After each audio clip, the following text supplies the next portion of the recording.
অমৃতম তম সজীবম সাদ্বৈতম সবধূতম পরিজন সহিতম শ্রীকৃষ্ণ চৈতন্য দেব শ্রী রাধা কৃষ্ণ পাদা সহগণ ললিতা শ্রী বিশাখান্বিতম নমো মহাবদন্নায় কৃষ্ণ প্রেম প্রদায়তে কৃষ্ণায় কৃষ্ণ ভক্তায় তদ্ভক্তায় নমো নমঃ। হরে কৃষ্ণ কৃষ্ণ কৃষ্ণ হরে হরে হরে রাম রাম রাম হরে হরে। সর্বপ্রথমে অস্মদীয় শ্রী গুরুপাদ পদ্ম ওম বিষ্ণুপাদত্রদণ্ডী স্বামী ভক্তি প্রসাদ মধুসূদন গুরু মহারাজের রাতুল যুগল চরণে অনন্ত কোটি ধন্যবাদ প্রণাম প্রণতি নিবেদন জ্ঞাপন করছি। তৎসঙ্গে সকল ভক্তবৃন্দ ভক্তিমতী মাতৃবৃন্দ সবার বৈষ্ণব অভিনন্দন।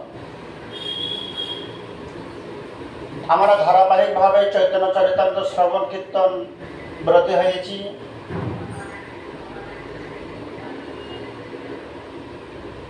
গতকালকে আমরা যে পাঠ শ্রবণ কীর্তন করেছিলাম, শ্রী চৈতন্য মহাপ্রভু পরম পুরুষোত্তম শ্রী পুরীধাম জগন্নাথ দেবকে দর্শন করে সার্বভৌম ভট্টাচার্যের কাছে বিদায় নিয়ে এবং রাজা প্রতাপরুদ্র, অদ্বৈত প্রভু, নিত্যানন্দ প্রভু, হরিদাস ঠাকুর সবার কাছে বিদায় নিয়ে সার্বভৌম ভট্টাচার্যের লিখনের দ্বারা, মানে পথ প্রদর্শক ম্যাপ মানচিত্রের দ্বারা মহাপ্রভু এই দক্ষিণ দেশে দক্ষিণ রাজ্যে এলেন। কেন? প্রথমত তিনি বলেছিলেন, আমার দাদা বিশ্বরূপ তিনি অনেক কাল আগে সন্ন্যাস গ্রহণ করে দক্ষিণ ভারতে চলে গিয়েছিলেন। অনেক দিন হয়েছে, তার কোনো খোঁজ খবর, কোনো বার্তা পাওয়া যায়নি। কোথায় আছেন, কোথায় সাধন ভোজন করছেন, কোনো কিছু আমরা সংবাদ লাভ করতে পারিনি।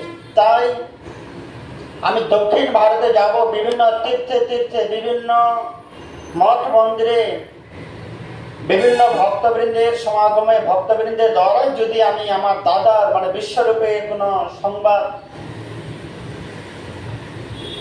গ্রহণ করতে পারি এবং কি তার সঙ্গে সঙ্গে আমারও আমার শুদ্ধ ভক্তদের সঙ্গে দেখা সাক্ষাৎ করতে পারবো এবং গোদাবরী কৃষ্ণা নদীতে স্নান। ঠিক তেমনই সার্বভৌম পণ্ডিত বলেন যে, প্রভু আপনি তো সদা সর্বকাল নাম গুণকীর্তনে দু হাত ব্যস্ত থাকে, নাম সঙ্গীতের মাধ্যমে দুটো হাত নিবেদন থাকে, আপনি নিজেকে পর্যন্ত রক্ষা করতে পারেন না। আপনার জলের কমণ্ডল, আপনার বহির্বাস, নামাবলী,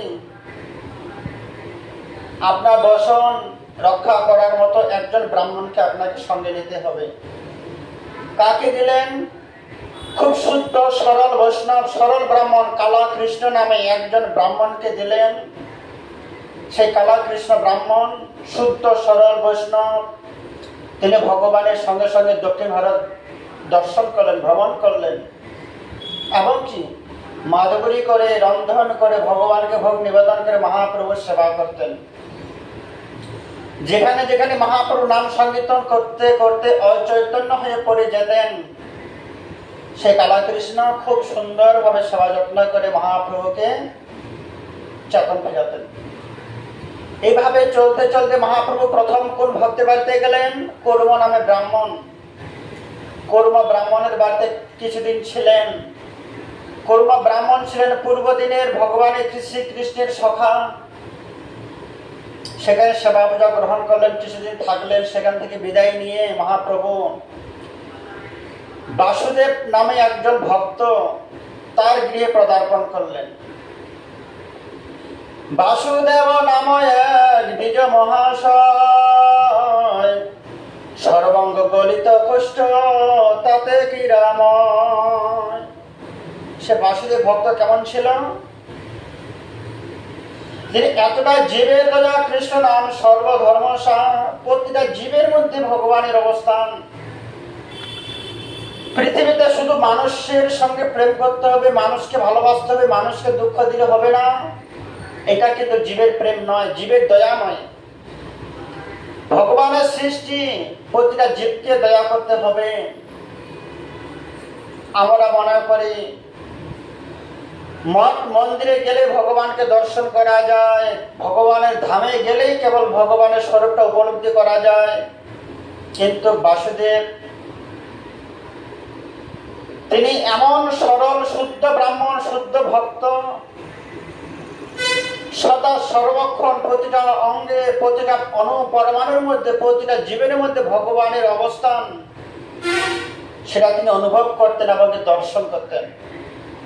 এবং কি তিনি হরিভজন করতে করতে, হরিভজন করতে করতেই তার শরীরের মধ্যে গলিত কুষ্ঠরোগ হয়েছিল, শরীরের মধ্যে কীড়া জন্মগ্রহণ করেছে।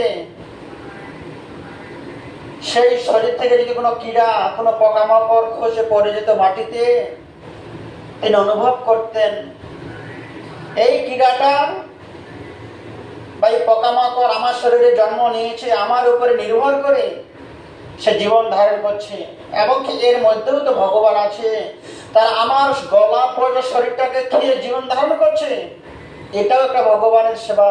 এই কীড়াটা যদি মাটিতে পড়ে থাকে, কোনো না কোনো মানুষের পদপৃষ্ঠ হয়ে সে মারা যাবে। তিনি কি করতেন? অঙ্গ হইতে যে কীড়া খসিয়া পড়ে, উঠাইয়া সেই কীড়া রাখে সেই ঠাই। তিনি কি করতেন? সেই মাটি থেকে সে পোকা কীট পতঙ্গ গুলো নিজের শরীরে দিতেন। কেননা এই কীড়া মাকড়ের মধ্যে ভগবানকে তিনি দর্শন করতে পারছেন, ভগবানের অধিষ্ঠান। জীবের সম্মান দিবে জানি কৃষ্ণ অধিষ্ঠান। প্রতিটা জীবের মধ্যে ভগবানের অধিষ্ঠান।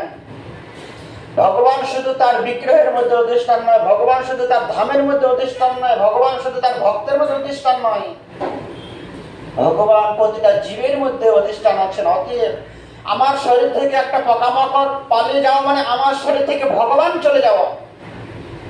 তিনি এতটা শুদ্ধ ভক্ত, যাহা যাহা নেত্র পড়ে তাহা তাহা কৃষ্ণ স্থূরে। তিনি যেখানে চোখ দিতেন, যেখানে দেখতে পেতেন, সেখানে ভগবানকে স্মরণ করতেন, ভগবানকে দর্শন করতে পারতেন। তার শরীরটা গলে একদম কুষ্ঠ রোগে, মানে একদম পচে যাবার মতো অবস্থা। সেই মহাপ্রভু তার বাড়িতে গেলেন। বাসুদেব যখন দেখতে পেলেন আমার বাড়িতে কার আগমন, শ্রী চৈতন্য মহাপ্রভু আমার গৃহে আগমন হয়েছেন, যে পাদ পদ্মের ধ্যান ব্রহ্মা করে, যে পাদ পদ্মের ধ্যান ঋষিরা তপস্যা করে, যে পাদ পদ্মের ধ্যান সদা সর্বদা লক্ষ্মী দেবীর সেবা করে, সেই সাক্ষাৎ ভগবান শ্রীকৃষ্ণ গোলক বিহারী, নদিয়া বিহারী ভগবান মহাবিষ্ণু শ্রীকৃষ্ণ চৈতন্য না আমার বাড়িতে অবতীর্ণ হয়েছেন। তিনি মহাপ্রভুকে ইচ্ছা হচ্ছিল, কতকাল পূর্বে ভগবান শ্রীকৃষ্ণের সঙ্গে বিচ্ছেদ হয়েছে, আজকে ভগবান শ্রীকৃষ্ণ আমার বাড়িতে পদার্পণ করায়। ইচ্ছা হলেও ছুটে গিয়ে আলিঙ্গন করা, ছুটে গিয়ে প্রণামাদি করার মতো সামর্থ্য তার ছিল না। কেননা তার শরীরটা খুব গলাপচা অবস্থায় ছিল। তিনি দূর থেকে ভগবানকে প্রণাম করলেন, নম মহাবদান্নায় কৃষ্ণ প্রেম প্রদায়তে কৃষ্ণায় কৃষ্ণ ভক্তায় তদ্ভক্তায় নমঃ নমঃ। হে কৃষ্ণ করুণা সিন্ধু দীনবন্ধু জগৎপতে গোপীশ গোপিকা কান্ত রাধা কান্ত নমস্তুতে। নম ব্রাহ্মণ দেবায় গো ব্রাহ্মণ দেব হিতায় চ জগৎ হিতায় শ্রীকৃষ্ণায় গোবিন্দ বাসুদেব প্রভু মহাপ্রভুকে দূর থেকে প্রণাম নিবেদন করলেন, সাষ্টাঙ্গ দণ্ড প্রণাম করার পরে তিনি নিজেকে আলাদা করে নিলেন। কেন? প্রেম পুরুষোত্তম ভগবান শ্রীকৃষ্ণ যদি আমার কাছে চলে আসেন, আমার গাত্র যদি স্পর্শ করে, আমার শরীরে গলা বোঝা পুষ রক্ত তার শরীরে লেগে যাবে। তিনি দূর থেকে চলে যাচ্ছিলেন। আর মহাপ্রভু আবেগের সহিত তার কাছে আসে যে, প্রভু এই বাসুদেব, দাপর যুগ থেকে কলিযুগ পর্যন্ত তোমার সঙ্গে আমার কোনো সম্বন্ধ ছিল না, কোনো দেখা সাক্ষাৎ ছিল না। আমি তোমাদের মতো ভক্তদের দর্শন করার জন্যই তো এলাম এই দক্ষিণ ভারতে।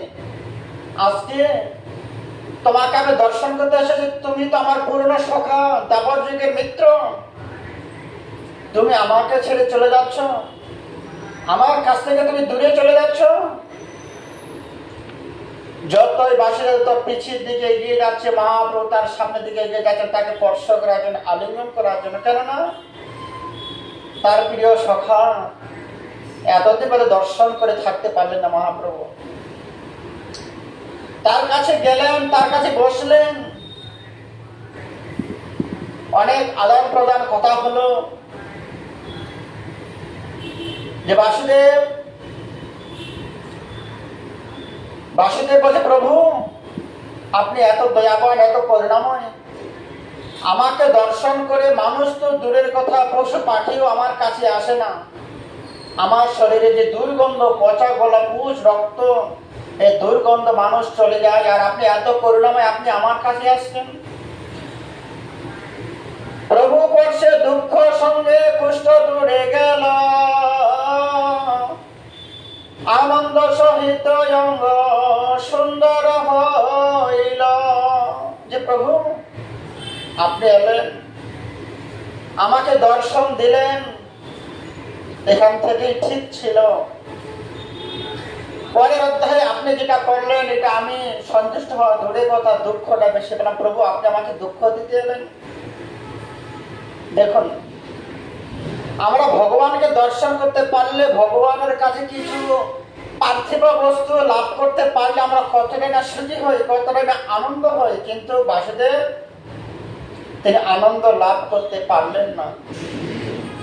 যা পাওয়ার কোনোদিন ইচ্ছাই ছিল না, আজকে ভগবান করুণাময়, করুণা করে তাকে যে বস্তুটা দান করলেন, তিনি সে বস্তুটা নিয়েও সুখী হতে পারেন। যে প্রভু আমি তো ভালোই ছিলাম, কোন গ্রামের লোকজন, গ্রামের মানুষজন, আমার আত্মীয় স্বজন, পরিবার পরিজন, কেউ তারা আমার সঙ্গে, আমার সংস্পর্শে কোনোদিন আসতেন না। কেননা আমার গলা পোজা শরীর দেখে তারা আমাকে দূরে চলে যান, দূরে ফেলে চলে যেতেন।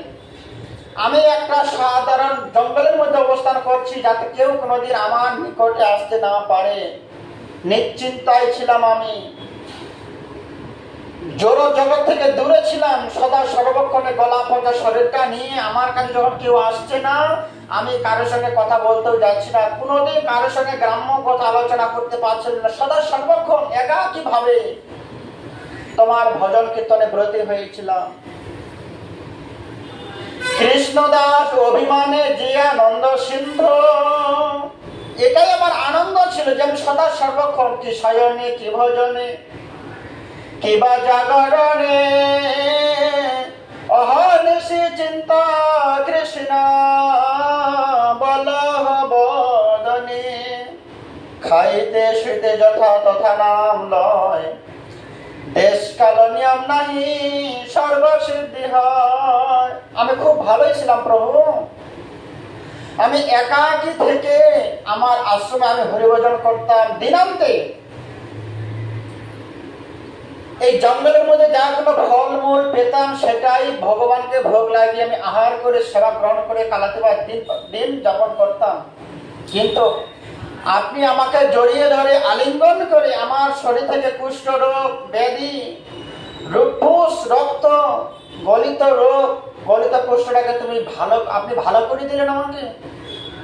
আমি তো ভালোই ছিলাম, কোনো ব্যক্তি আমার কাছে আসতেন, আমি তোমার সাধন ভজন করতে পারতাম। কিন্তু এখন যখন মানুষ জানতে পারবে আমি সুস্থ হয়েছি, ভালো হয়েছি, এখন গ্রামের মানুষগুলো আমার কাছে আসবে, আমার আত্মীয় স্বজন, পরিবার পরিজন, তারা আমার কাছে আসবে আমাকে ঘরে ফিরে নেওয়ার জন্য। আমি তো আর তোমার সাধন ভজন করতে পারবো না প্রভু। দেখুন কতখানি আবেগ, যে পার্থিব বস্তু পাওয়ার জন্য আমরা লালায়িত ধাবিত হই, ভগবানের কাছে ভক্তরা কিছুই চায় না, যেটুকু দেন প্রভু এটুকু আপনি ফিরিয়ে নিন। যেমন বৃন্দাবন ধামে সুরদাস হরিদাস ঠাকুর জন্ম থেকে অন্ধ ছিল, তিনি তানপুরা বাজিয়ে বিনা বাজিয়ে হরিনাম করতে করতে ভগবান শ্রীকৃষ্ণ গুণকীর্তন করতেন, সদা সর্বক্ষণ করতেন। এমন সময় প্রতিদিন ভগবান বাঙ্কে বিহারে তার ভজন কীর্তন শ্রবণ করতে আসতেন। এমন সময় কোন কারণবশত কিছু একটা বস্তু নেবার জন্য হরিদাস ঠাকুরের সুরদাসের হাতটা লেগে যায় ভগবানের গায়ে। কে তুমি? ধরে ফেললেন। কেন? আমি তো জানি কোনদিন ভুলবশত কোনো মানুষ আমার কাছে আসে না, কে তুমি? তিনি ধরলেন, কি সুন্দর কমল হাত, কি সুন্দর নরম, কি সুন্দর দর্শন। তিনি হাতটা ধরে বলেন, প্রভু তুমি কে? তিনি দর্শন দিলেন, আমি সারাটা জীবন এই বৃন্দাবন ধামে নিধুবনে তুমি যার গুণকীর্তন করো সেই ভগবান শ্রীকৃষ্ণ গোপাল আমি। যে প্রভু তুমি দয়া করে এসেছো, করুণা করে এসেছো দর্শন দিতে, কিন্তু আমি তো তোমাকে দর্শন করতে পারবো না প্রভু। তিনি ভগবান গোপাল কি করলেন? বাঙ্কে বিহারী সেই সুরদাসের নয়নে হাত আলিঙ্গন করিয়ে দিলেন, স্পর্শ করলেন, সঙ্গে সঙ্গে তার দিব্য জ্যোতি, দিব্য চক্ষু লাভ হয়ে গেল। আমাদের মতো তিনি দর্শন করতে পারছেন। প্রভু সারাটা জন্ম আমি অন্ধ ছিলাম, আজকে তোমাকে দর্শন করতে পারলাম, ও কি মধুরিমা। এই সে গোপাল কৃষ্ণ বাঙ্কে বিহারী আমাকে দর্শন দিল, তার আলিঙ্গন করলেন, তাকে আলিঙ্গনকে চুম্বন দিলেন।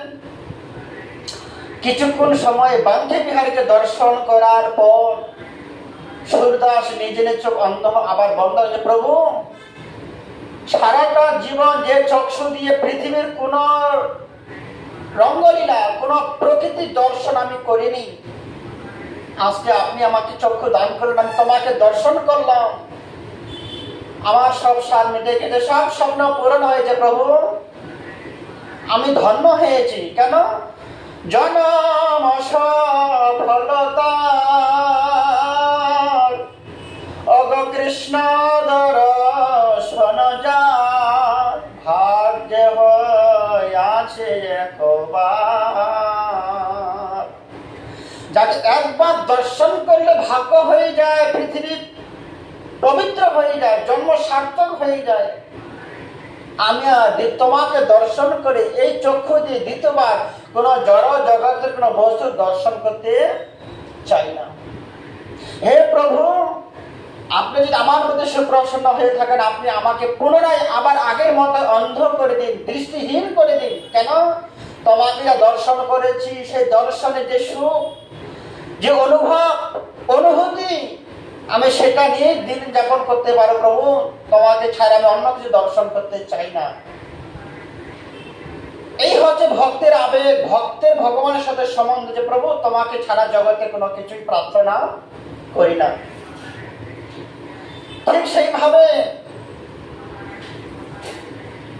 দক্ষিণ ভারতের বাসুদেব প্রভু মহাপ্রভুকে এই কথাটাই বলে, প্রভু আপনি দয়া করে এসেছেন আমাকে দর্শন দিতে, আমার গলিত কুষ্ঠ রোগ আপনি ভালো করে দিলেন, তোমার কৃপা তোমার অনুগ্রহ আমি গ্রহণ করলাম, কিন্তু তোমার কৃপা অনুগ্রহ আপনি ফিরিয়ে নিন প্রভু, আমি এটা ধারণ করে নিতে পারবো না। কেননা দেখতে সুন্দর হলে, রূপশ্রী হলে, দেখতে সুশ্রী হলে মানুষ আমার কাছে ভিড় করবে, বিড়ম্বনা আমার বেড়ে যাবে, লাঞ্ছনা গঞ্জনা আমার বেড়ে যাবে, তোমার সাধন ভজন থেকে অনেক দূরে আমি চলে যাব প্রভু। যে শরীর সুন্দর হলে, সুন্দর শরীর যদি ভগবানের সেবা করা না যায়, সে সুন্দর শরীর আমার কোনো প্রয়োজন নেই। যে সুন্দর হাত দিয়ে তোমার নাম গুণকীর্তন করতে পারবো না, হরিভজন করতে পারবো না, সেই সুন্দর হাত দুটো আমার কোনো প্রয়োজন নেই প্রভু। যে আমার চরণ, যে পা দিয়ে তোমার মন্দির পরিক্রমা, তোমার তীর্থ ভ্রমণ, তোমার কাছে পদার্পণ করতে পারবো না, সে সুন্দর পায়ের আমার কোনো প্রয়োজন নেই। আমি ভালোই ছিলাম, এক জায়গায় বসে তোমার সাধন ভজন করতে পেরেছি প্রভু, কিন্তু আছিলাম ভালো অধম হইয়া,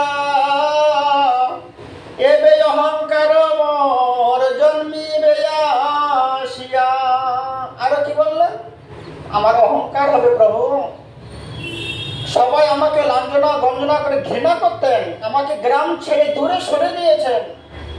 এখন পুরো গ্রামবাসী আমাকে নিতে আসবে, আপনি চলো দেখতে সুন্দর হয়েছেন। আমার অহংকার হবে, আগে আমি সুন্দর দেখতে ছিলাম না, এখন আমি সুন্দর হয়েছে, আমার রোগ দূরে চলে গিয়েছে। যে প্রভু, এতে তোমার হরিভজন করতে পারবো না, আমি আবার সংসারের মধ্যে লিপ্ত হয়ে যাব, এতে আমার অহংকার হয়ে যাবে। যেটুকু আমি সাধন ভজন করছিলাম এটুকু করতে পারবো না, আমার মনের মধ্যে একটা আত্মগরিমা, একটা অহংকার চলে আসবে। এবে অহংকার মোর জন্মিবে আসিয়া।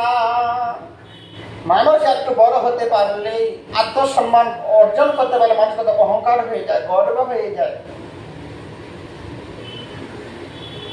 প্রভু কহে কবু তোমায়, তোমার না হবে অভিমান, নিরন্তর নাম লহ তুমি কৃষ্ণ কৃষ্ণ নাম। মহাপ্রভু বলেন, হে বাসুদেব, তোমার মনের মধ্যে কোনো অহংকার আসবে না।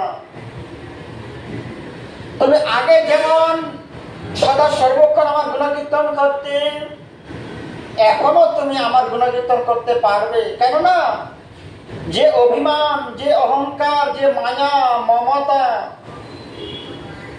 আসার কথা ছিল আসবে। তুমি যেমন আমার প্রিয়, মায়া মমতা তারাও আমার প্রিয়। কেননা আমরা কোনো মানুষ নিজের ইচ্ছাকৃত ভাবে মায়াকে ছেড়ে, মায়াকে অতিক্রম করে মায়াহীন হয়ে যেতে পারে না। কেন? মায়া হচ্ছে আমার সন্তান, আমার সৃষ্টি। দর্বি হর্ষ গুণময়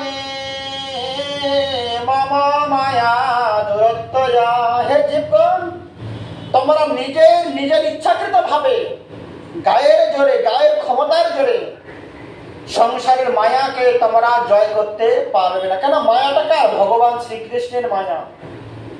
অতএব ভগবানের কাছে কিছু পেতে গেলে ভগবানের করুণা চাই, ভগবানের কোন বস্তু পরিত্যাগ করতে গেলে ভগবানের শক্তি ক্ষমতা চাই, নচেত আমরা পরিত্যাগ করতে পারি না। ঠিক তেমনই আজকে বাসুদেব প্রভুকে, বাসুদেব মহাশয়কে, ব্রাহ্মণকে মহাপ্রভু আশীর্বাদ করলেন, আমি তোমাকে আশীর্বাদ করছি, তোমার প্রতি আর কোনো মায়া মমতা আসবে না, তুমি নিরন্তর হরিনাম সংকীর্তন করতে পারবে, তোমার অহংকার হবে না, অভিমান হবে না। তারপরে জীব কোটি বাঞ্ছা করে, নিজের ইচ্ছায় জীব কোটি কোটি বাঞ্ছা করে, কোটি কোটি প্রার্থনা করে, বাড়ি করব, গাড়ি করব, টাকা পয়সা করব, ধন সম্পদ করব, নিজের আত্মগরিমা, নিজের সম্মান বাড়াবো।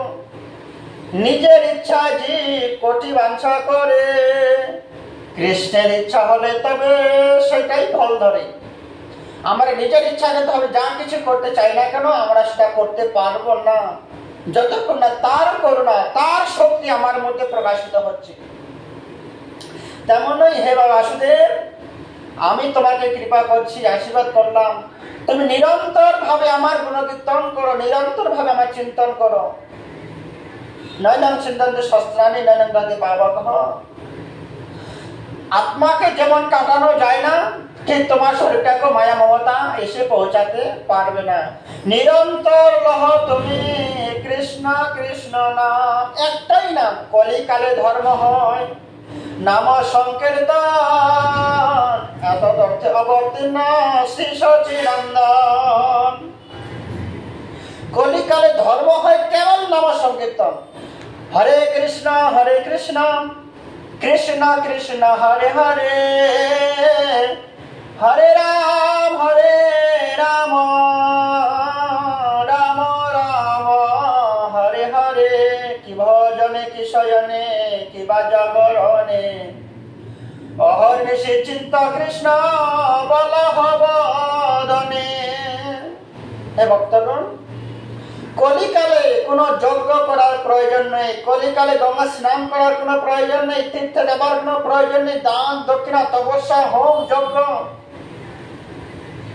কোনো কিছু করার সামর্থ্য আমাদের নেই। এগুলো হচ্ছে ধর্মের অঙ্গ। আপনি গঙ্গা স্নান করবে, এটা ধর্মের অঙ্গ। তপস্যা করবেন ভগবানের ধর্মের অঙ্গ, দান দক্ষিণা করবেন ধর্মের অঙ্গ।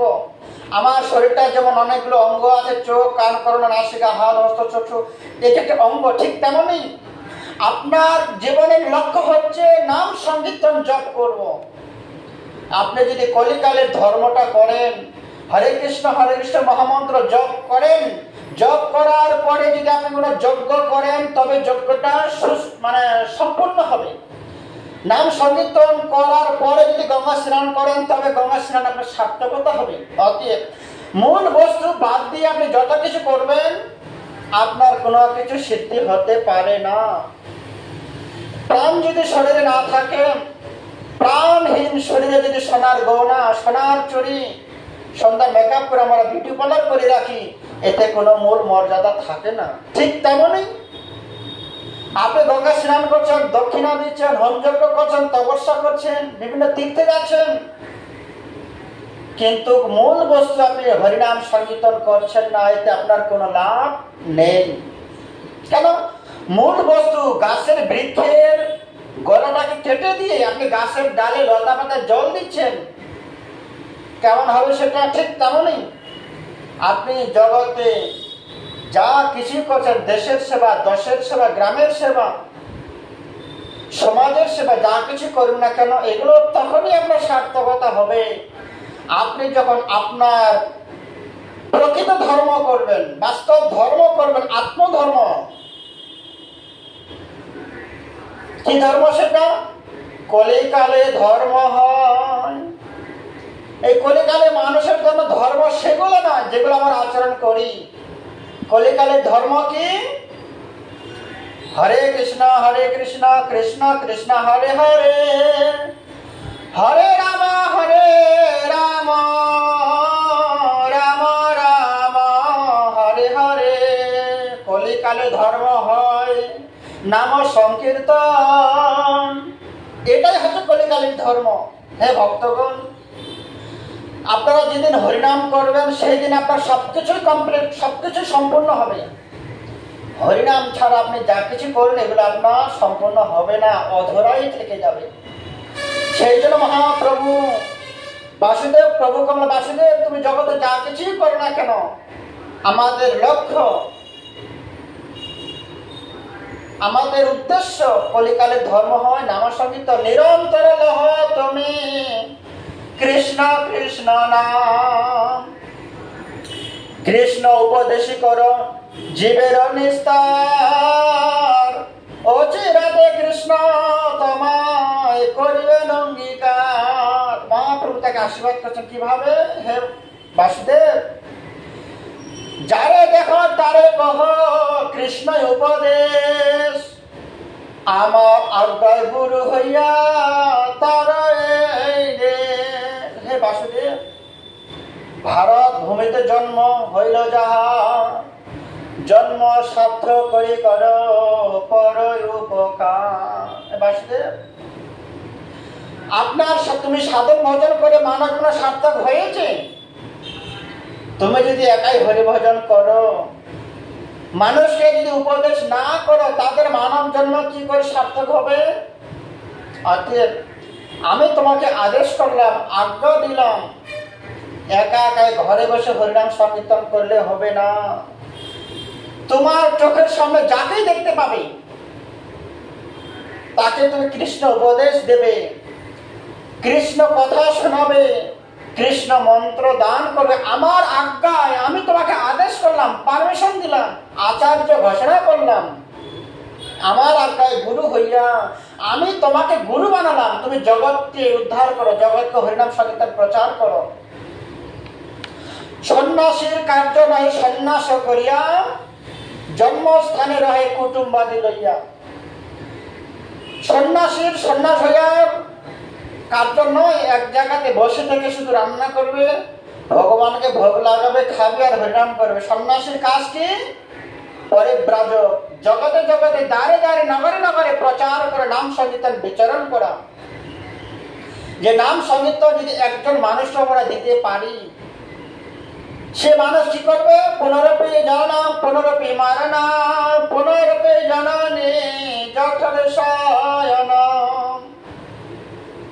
আমার দ্বারা যদি কোনো জীব হরিভজন করতে পারে, আমার দ্বারা যদি কোনো জীব পাপ জগৎ থেকে ছিন্ন হয়ে অপ্রাকৃত জগতে পদার্পণ করতে পারে, এর মতো দয়া, এর মতো উপকার পৃথিবীতে আর কিছু নেই। একজন মানুষকে জড় জগৎ থেকে, পাপময় জগৎ থেকে অপ্রাকৃত জগতে আমি এনে পৌঁছাতে পারলাম কেন? তবে আমার জন্মকর্ম সার্থক হলো।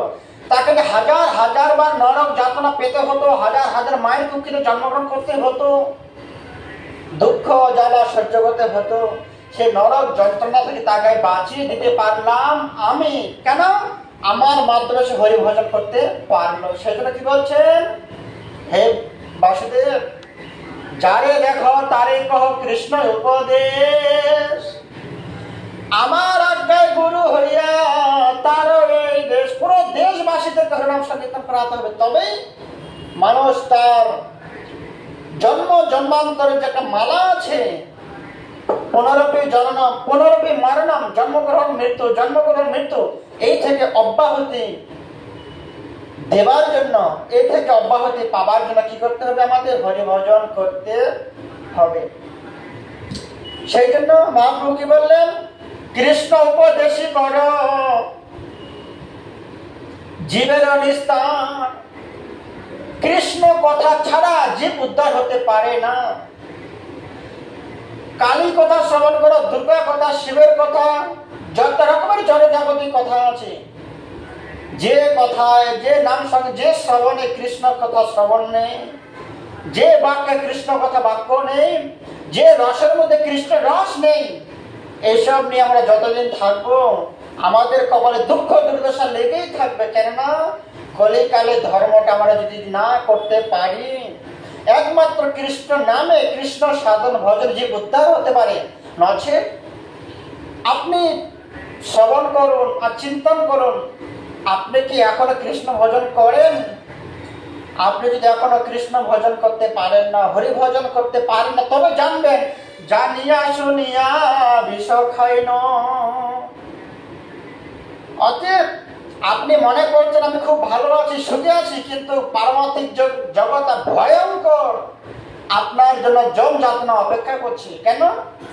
আপনার এত সুন্দর দুর্লভ মানব জন্ম লাভ করেছি, শুধু নিজের জড় জগতের ভোগ বিলাসিতা নিয়ে আছি। এত সুন্দর মানব জন্ম লাভ করে আমরা হরিভজন যদি করতে না পারি, তবে জানবেন আপনার জন্য ভয়ঙ্কর একটা দিন আছে। আপনি সে ভয়ঙ্কর কঠিন জম যাতনার দিন থেকে বাঁচতে গেলে আপনাকে এখনো ভগতি বলে